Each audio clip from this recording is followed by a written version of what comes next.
Hi guys, welcome to Viral Hub blogs. ఇవాళ మా ఇంటికి అయితే ఫాల్ సీలింగ్ చేయిస్తున్నాను అనమాట. దగ్గరుండి చేయించుకుంటున్నాను. సో బిఫోర్ అండ్ ఆఫ్టర్ ఎలా వచ్చిందో చూసేద్దాం.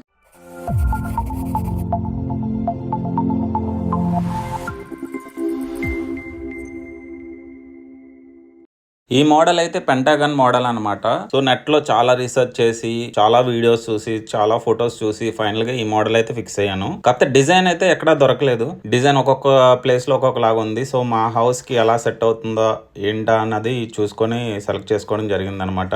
మోడల్ అంతా నేనే సెలెక్ట్ చేసుకున్నాను అండ్ ఇంప్రూవైజ్ చేసుకున్నాను అనమాట. వచ్చే కొద్ది ఎలా డిజైన్ చేసుకోవాలన్నది చెప్తే వాళ్ళు చేస్తున్నారు. యాక్చువల్ గా ఇలాంటి డిజైన్స్ అయితే పెద్ద పెద్ద హాల్స్ గానీ, హోటల్స్ గానీ అలాంటి వాటికే ఉన్నాయన్నమాట. ఎక్కడ హౌసెస్ కి లేవు. ఇది వచ్చేసరికి చిల్డ్రన్ బెడ్రూమ్ డిజైన్ అనమాట. ఇది కూడా నెట్ లో తీసుకొని చేయడం జరిగింది. కొంచెం చిన్నది వచ్చింది. స్టార్టింగ్ లో బాగా చిన్నగా చేశారు. సో అనుకున్న డిజైన్ అయితే కొంచెం అటు ఇటుగా వచ్చింది. దాన్ని అయితే ఇంప్రూవైజ్ చేస్తున్నాను అనమాట.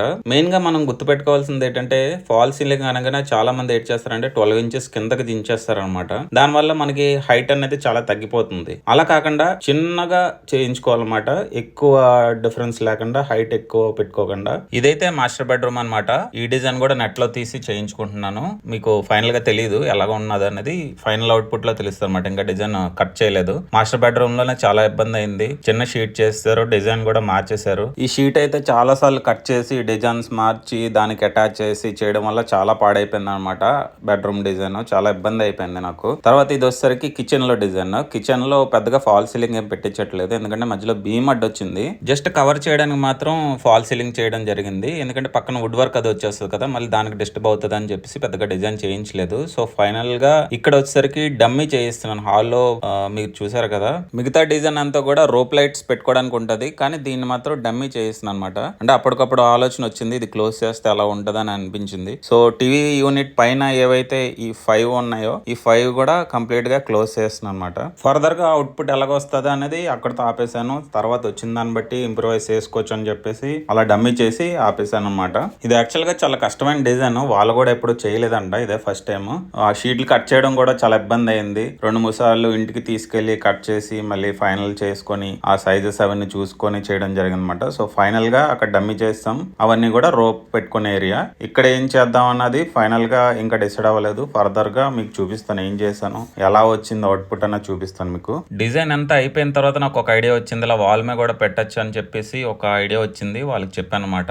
ఆ మధ్యలో ప్లేస్ ఎందుకు వదిలేసానంటే అదంతా కట్టెన్ ఏరియా వస్తుంది. కట్టెన్ ఫాల్ సీలింగ్ పైనుంచి లాగుదాం అనుకున్నాను యాక్చువల్ గా. కొత్త డిజైన్ వల్ల అది ఫాల్ సీలింగ్ పైనుంచి చేయడానికి అవ్వలేదు. సో బీమ్ ఉంది కదా, బీమ్ నుంచి కిందకి లాగాలి. సో ఈ డిజైన్ కూడా చేయించాను. సో ఫైనల్ లుక్ చూసేద్దాం. ఇదే ఫైనల్ లుక్ అనమాట. మనం పెయింట్లు అవి వేయించాము, దాని తర్వాత లైట్స్ అవి పెట్టించాము, ప్రొఫైల్ లైట్స్ పెట్టాము, ఆ తర్వాత షాండ్లర్ కూడా పెట్టేసిన తర్వాత మీకు ఈ లుక్ వచ్చింది. మీరు ఇక్కడ చూస్తున్నారు కదా, నేను డమ్మీ చేసిన ప్లేస్ లో ఓన్లీ 4 వాటికి స్పాట్ లైట్స్ పెట్టడం జరిగింది. అక్కడ డమ్మీ లాగా ఉంచడం నాకు నచ్చలేదు. స్పాట్ లైట్స్ పెడితే బాగుంటది అనిపించింది. అక్కడ డిజైన్ చేసుకున్నాను. ఇక్కడ ఫాల్ సీలింగ్ అంతా కూడా నేను అనుకున్నట్టు దానికన్నా చాలా బాగా వచ్చింది. ఇది ఒకసారి చిల్డ్రన్ బెడ్రూమ్ లో చూసారు కదా, అప్పుడు చిన్నది ఉండేది, ఇప్పుడు కొంచెం పెద్ద చేయించడం వల్ల ఇంకా లుక్ బాగుంది. ఈ చిల్డ్రన్ బెడ్రూమ్ లో డిజైన్ నేను అనుకున్న లుక్ అయితే దగ్గరలోకి వచ్చింది, కానీ కొంచెం కర్వ్స్ అవి రావాలి, అది చేయడం వల్ల. మాస్టర్ బెడ్రూమ్ లో డిజైన్ అయితే కొంచెం మారిపోయింది. ఎందుకంటే ఆ షీట్ అప్పటికే 2-3 సార్లు కట్ చేసి పెట్టడం వల్ల డిజైన్ అంతా మారిపోయింది. కానీ మీకు చూసిన వాళ్ళకైతే చాలా బాగుంటుంది. ఎందుకంటే నా మైండ్ లో ఒకటి ఉంది, మీరు చూస్తుంది ఇది కాబట్టి ఇది నచ్చుతుంది అని అనుకుంటున్నాను. కానీ మాస్టర్ బెడ్రూమ్ లో చాలా ఇబ్బందులు అయితే పడ్డాం అనమాట. 2-3 టైమ్స్ చేయించడం వల్ల బాగా వర్క్ డిస్టర్బ్ అయింది. దీని తర్వాత వచ్చేసరికి కిచెన్ లో నార్మల్ ప్రొఫైల్ లైటే పెట్టేసాం, మీకు చెప్పాను కదా. సో ఈ వీడియో మీకు నచ్చితే లైక్ చేయండి, షేర్ చేయండి, సబ్స్క్రైబ్ చేయండి. నెక్స్ట్ వచ్చేసరికి వుడ్ వర్క్ ఎలా చేయించానో మీకు చూపిస్తాను నెక్స్ట్ వీడియోలో.